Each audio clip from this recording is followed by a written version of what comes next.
morning, everyone. Welcome to the Women Racing to Win, a special Friday show. Joe Samaniego here and Daniel Seri from Racers, the girls behind the helmet. Daniel, can you tell all the viewers where you are for this weekend? Hello, good morning, everyone from the States. We are here in Barcelona at Circuit de Montmeló, Catalunya, for the final rounds of the Formula 4 Spanish Championship, which has really developed into something really interesting in the last couple of years. And it's also very important from a female driver's perspective because historically has brought up quite a decent amount of female talents. Recently, for instance, Belén Garcia and Nerea Martí and also Irina Sidorkova were racing here in 2019. Last year, Lena Buller was racing here in Spanish Formula 4. And this year we have two more female drivers, Lola Lovin-Foss and Emily De Heus. And also we have the final round of the first ever TCR Spanish Championship. It's the very first edition of this series. And we have three more female drivers in that grid. Two of them have already won races and scored more points, more podiums. So again, very interesting from our perspective. Of course, these drivers are Michelle Halder, Alba Cano, and also we have Lydia Semper racing in this championship. Very exciting. And of course, Michelle Halder, we've talked about on this program before. Very exciting that TCR Spanish series, and we encourage everyone be sure to visit behindthehelmet.com to feed all the stories of all the racers each and every week. I know one of the big stories this past week, Danny, that you were following was World Endurance Champion and Richard Mille Racing. Yes, exactly. In the World Endurance Championship rounded out its season last weekend in Bahrain with the second race of the Bahrain double header. The race was an 8-hour race, while the previous weekend was a 6-hour race, so a little bit longer. We had both the Richard Mille Racing team and also the Iron Dames, so two of the most important female-led project in motorsport, in 2 days motorsport. And as you said, for Richard Mille, it was also very interesting because there was Tatiana Calderon back. She had to miss the previous round, so the first part of the double header, because she was still stuck in Japan after competing in the final race of the Super Formula, the Japanese Super Formula Championship. We know that Japan has very strict regulations after COVID for travel restrictions, etc. So Tatiana had to be there for a week before leaving to Bahrain. But she could join Weitske Visser and Sophia Flörsch for the last race. And so the trio was reunited. It was back here reunited, and also Iron Dames.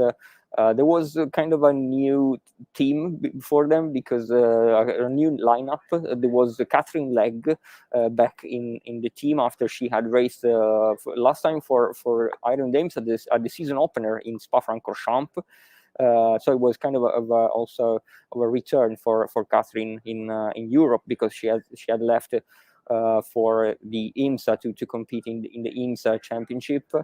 She's racing with Team Hardpoint in the GTD class of the IMSA championship. So Catherine was back with Iron Dames as well. And also there were Michelle Gatting and Sarah Bovey. At the season opener, Catherine had raced with Rahel Fry and Manuela Gosner. So there was kind of a new lineup for Iron Dames. And of course, there was no Michelle Gatting was in Bahrain, but was not racing. Rahel Fry was the second part of the team. Both the Iron Dames and Richard Mille had quite an eventful weekend. Not finished probably like they wanted. They were very fast since the beginning of the weekend. For example, Sophia Flörsch was P4 in FP3 in the third practice session, and qualified in P6. So that was quite the best qualifying of the team throughout the season.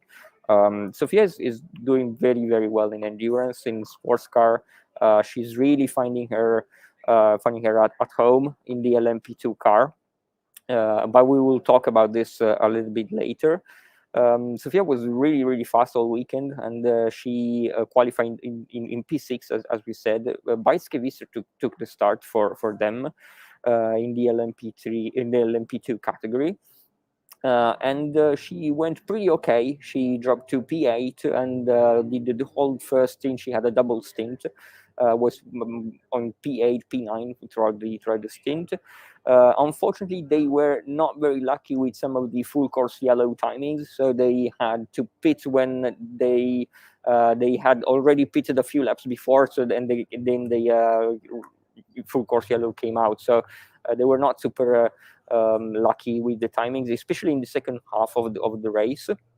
And then Sophia Flörsch got on board after Bajske, and she also was pretty consistent. Sophia has been probably not the well in qualifying. She has been the fastest of all the trio. But then Bajske, for example, had the fastest lap of the Richard Mille #1 car. Sophia, what she really has is she's really consistent. So she's probably not every time the fastest driver, but she's consistently among her lap times are the fastest on a longer scale. So this is why I say that she's really good in endurance, and she's really finding her to be at home in endurance racing, and both in ELMS and in WEC, as we already said. Also, she had the first podium, the first female podium in the ELMS history, just 1 week before in Portimao. Then Tatiana Calderon did the last stint. She was also recovering some positions, but at the end they finished P9, which was not what they expected. They probably had the pace to finish in P6, P7. So quite not really super lucky final race of the WE season, but of course it was her first season in their first season in World Endurance Championship. And from what we know, Richard Racing will be back in WEC next year, even though we still don't know the lineup, and we will elaborate on that in a short moment. Talking about the Iron Dames, on the other hand, they had very important first stint with Sarah Bovey. Sarah Bovey did the qualifying, and then she had the first part of the race. And went up to P2 in the first stages in Iron Links 1-2. So Sarah was really competitive. Then there was Catherine Legg, and unfortunately Catherine had quite some issues because she had a contact with another driver, then got a drive-through penalty for contact. And then from the race, went a little bit uphill from there. They had to come back to the pits for repairs. Then there was the number plate that got detached from the side of the car. They had to replace the whole door. It was kind of a messy second part of the race for them. Even though towards the end, Rahel Fry, as usual, she really recovered. And they finished also P9, so they probably had the pace to do a podium, which is kind of disappointing from their perspective, but still another top 10. Also the first season for them in WEC. And we will see their lineup from next year. Of course, Catherine Legna is now back in the US. She's racing this weekend in IMSA in the Petit Le Mans. So very busy driver. She was unlucky. She was really unlucky with that contact, and then the race was a little bit harder from that point.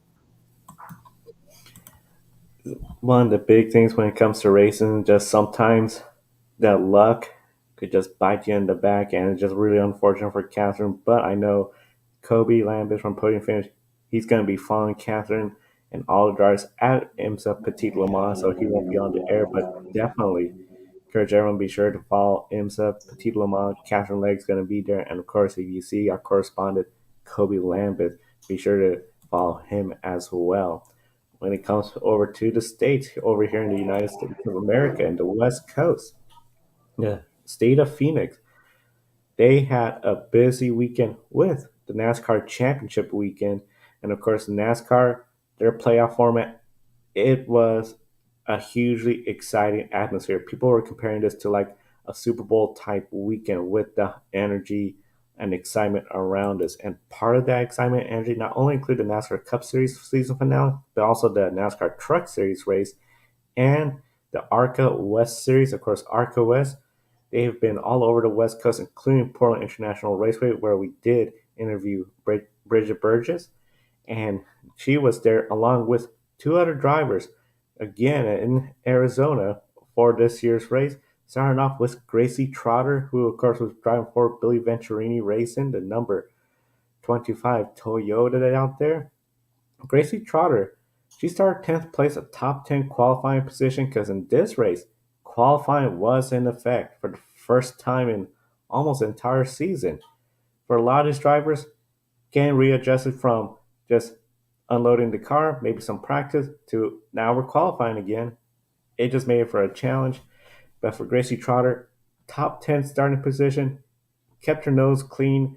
One of the unique parts about a championship race, at least here in the United States and NASCAR level, even though during the playoffs we see beating and bang, it seems during the championship race itself, that's where you know it's the drivers.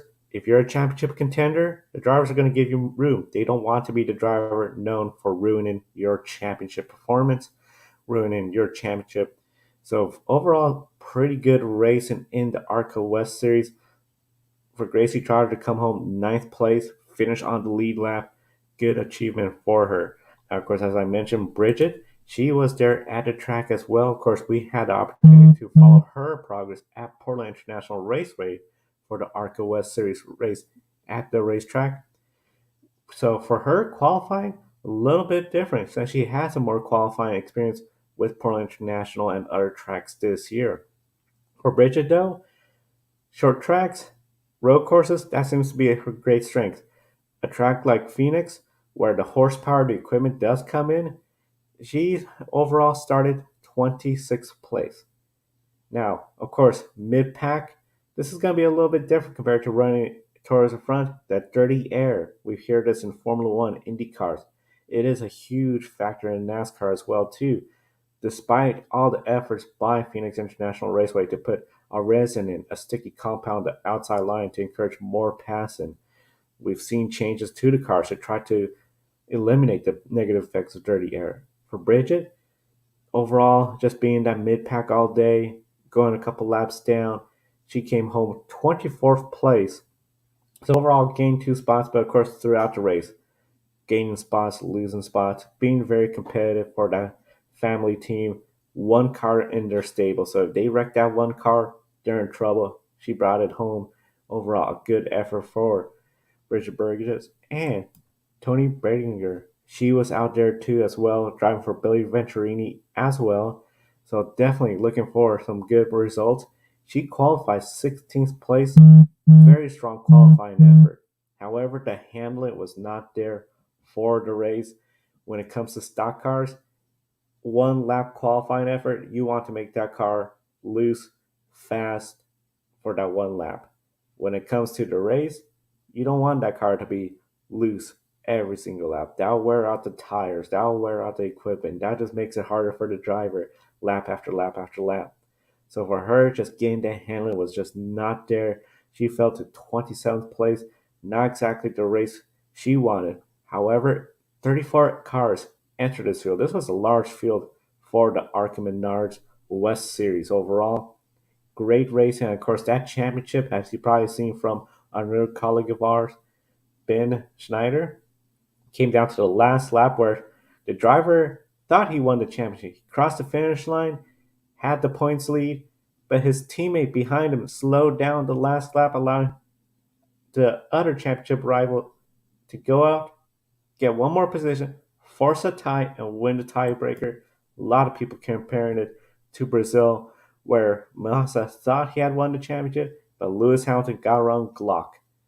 it was something where even the media didn't catch this. Some people like Kobe and Ben were like, wait a second. Very exciting moment. And of course, to have Gracie, Bridget, and Tony, we're very excited to see them continue next year as well.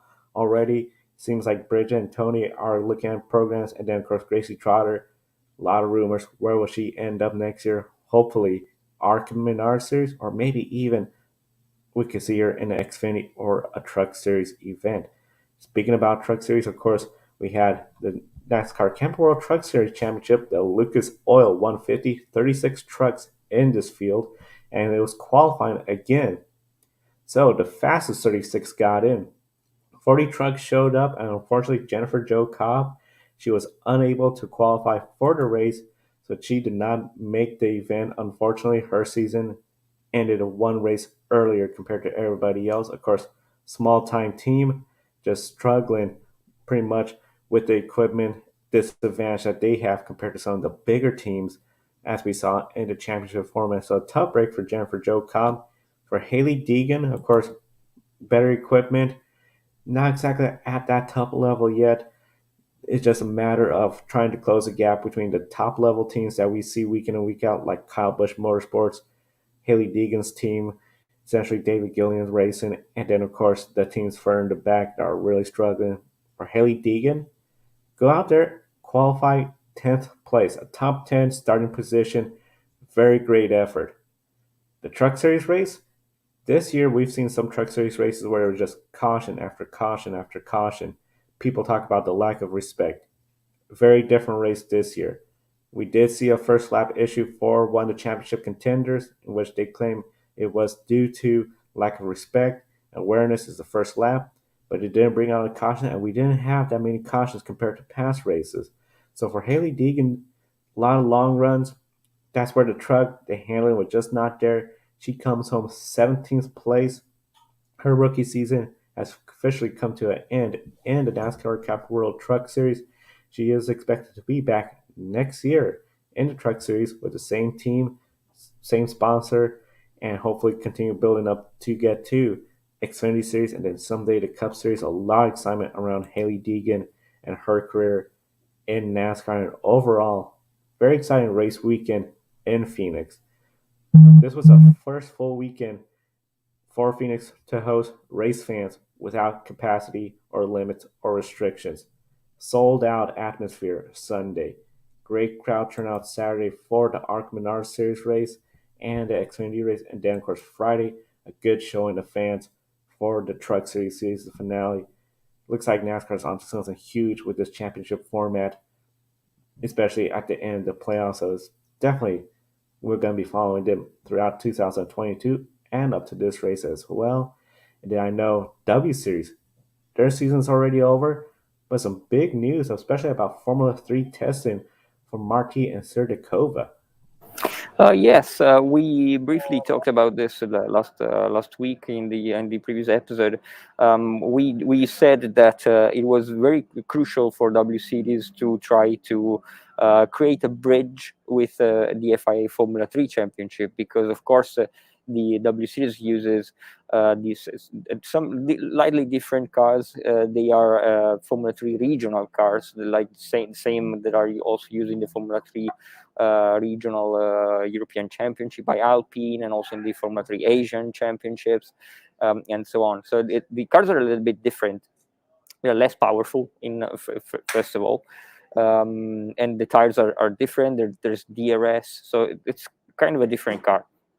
And the W Series, one of the main issues, let's say, that also it was some of the critics talked about this last year when Jamie Chadwick won the championship, then could not effectively move up to the FIA Formula 3 Championship. And she had to, well, she went to Formula Regional, and then she had to do another season in W Series, which she won again. This on the long term can prove a little bit of a difficulty for W Series. So They were very reactive, I have to say, and started to discuss with FIA Formula 3 or a potential bridge or a potential cooperation, starting from a test. Of course, this was just a test, but it was a very good and important first step toward helping them to move from one series to the next, to creating an opportunity to the best W Series drivers to actually move up and back into mixed series championships. This was very important. Of course, W Series was not the only project that FIA Formula 3 wanted to implement into this into their program. And also the Iron Dames were involved with Maya Veug and Dorian Penn. But as you said, Nerea, Martí, and Irina Sidorkova were the two selected drivers. They are the youngest drivers on the grid in W Series. They are the drivers that last year competed for the W Series Academy team. So they are a lot sponsored also by W Series.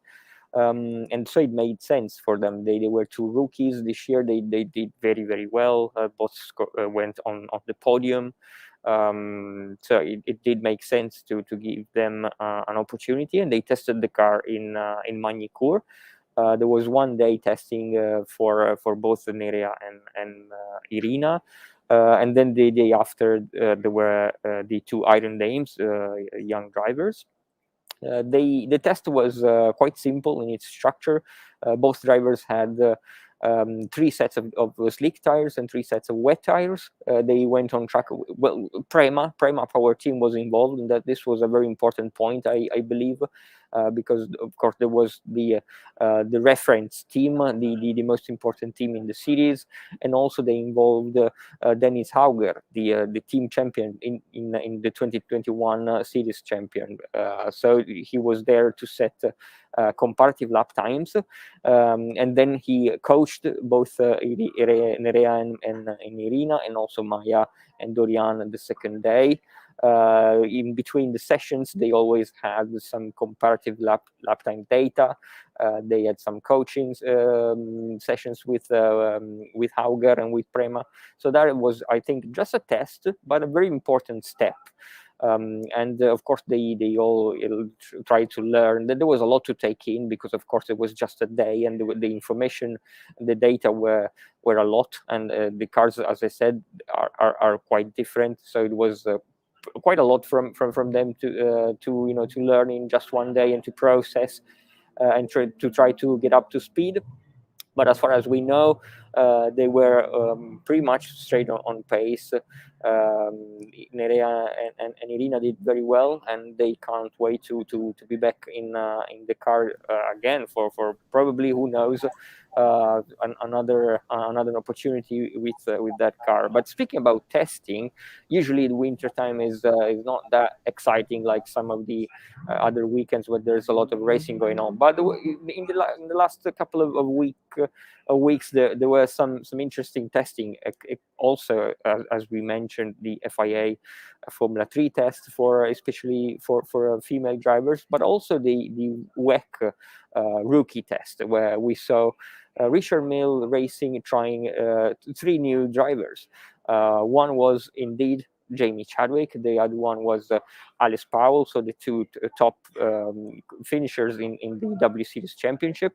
And the third one was Lilou Wadou, the young French driver that is doing really, really well in Alpine Europa Cup.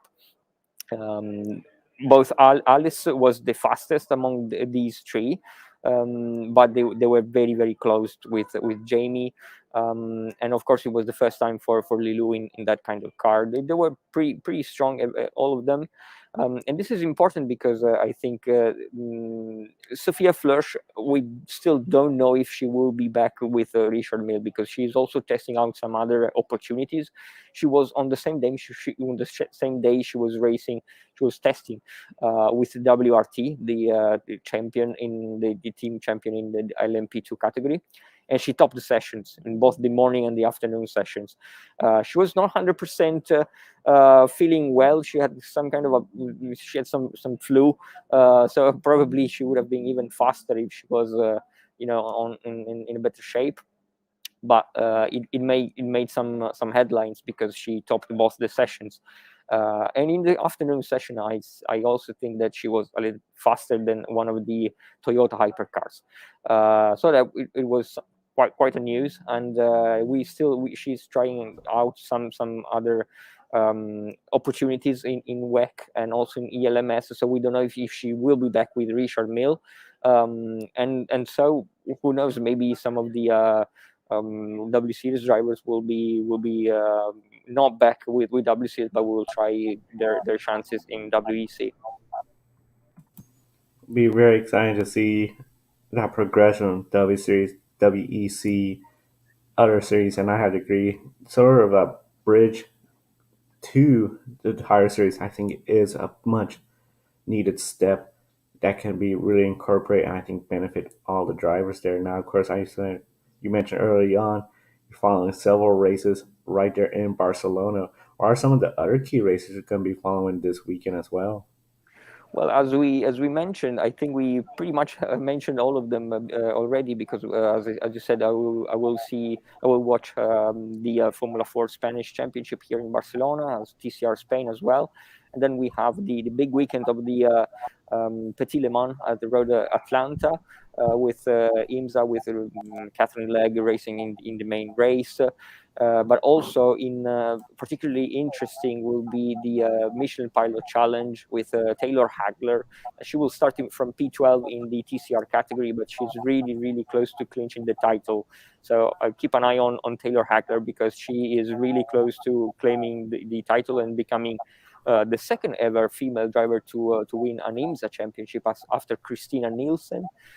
In 2009, I believe, Christina was the first woman to win an IMSA sanctioned championship. And also we have Sheena Monk in Michelin Pilot Challenge. She's racing in the GS category, and she is starting P10. The race is later today. So also Sheena is doing pretty well. She's fifth in the championship standings. And then, of course, also the race today of the Mazda MX-5 Cup. This is the final race of the season. Yesterday there was race one. Unfortunately, usually we have two female drivers on the grid. One is Lonnie Unser and the other is Savannah Little, both racing for Shea Holbrook's team in the Mazda MX-5 Cup. Lonnie had a pretty huge accident in free practice, so she was not part of qualifying, and she's not racing in the two races, which is kind of a unfortunate way to end the season. But Savannah yesterday was P19, I believe. And today it will be her last race of the season in the Mazda MX-5 Cup. It was her debut year in this championship. It's a very competitive series. There are always over 30 cars and really close to each other. If someone has not seen it already, go and watch the replay of the last lap yesterday.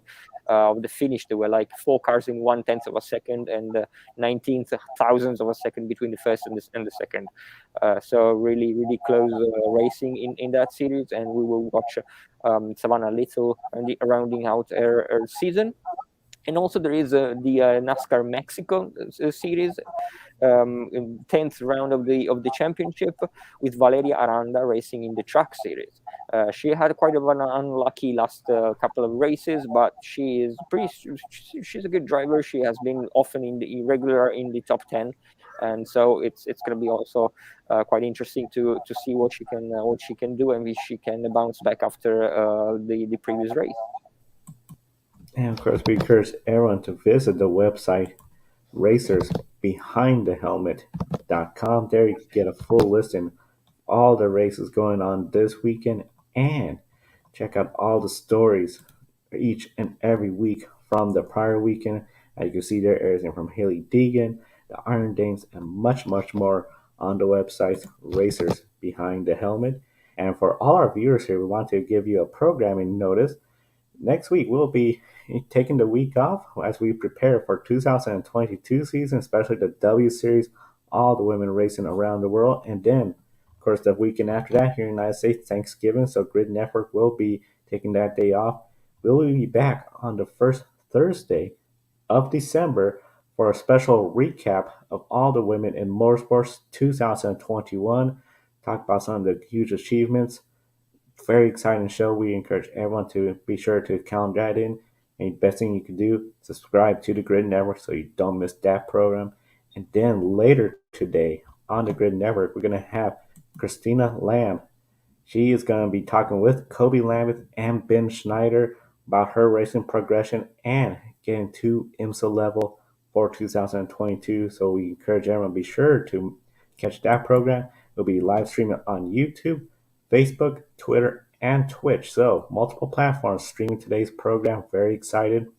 And we're very excited for Daniel's time at Barcelona. Thank you so much again for making the time to be part of the show today. We thank everyone for tuning in all season long. We'll see you in a couple of weeks in December for that special recap show. And then, of course, 2022, I think it's going to be a really good year. When it comes to 2022, Daniel, what are some of the big things you're already starting to gearing up for? That's a great question. Again, W Series with the new lineup, of course, so new grid, a lot of the drivers.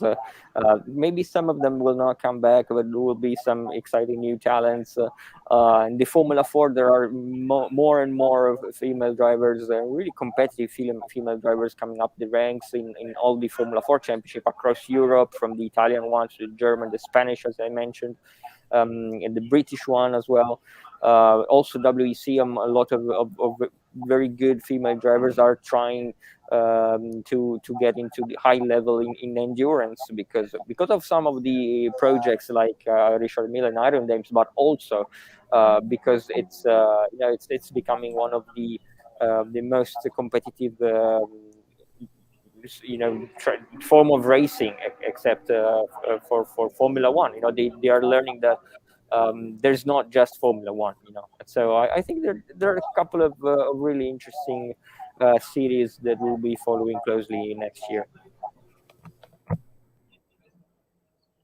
A lot of close series next year. Definitely, I would agree with you about the W Series going to be a big one. And then, of course, stateside here, NASCAR, I feel Haley Deegan, Gracie Trotter, Bridget and Tony, Sports Car, even Aaron. See what Taylor could do this weekend. A lot for 2022. Very excited, and we want to thank everyone for tuning into our program today.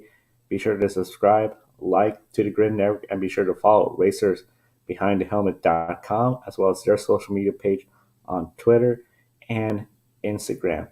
For Daniel Zeri at Barcelona, I'm Joe San Diego from Portland, Oregon. Thank you for watching today's program. We'll see you next time. Don't be an anonymous investor. Join the stock market social media platform, public.com.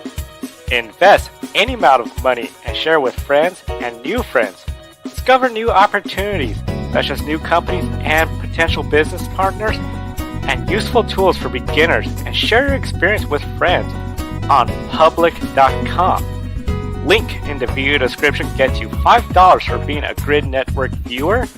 Use the referral code GRIDnet for your free $5 to invest and start investing and networking on public.com.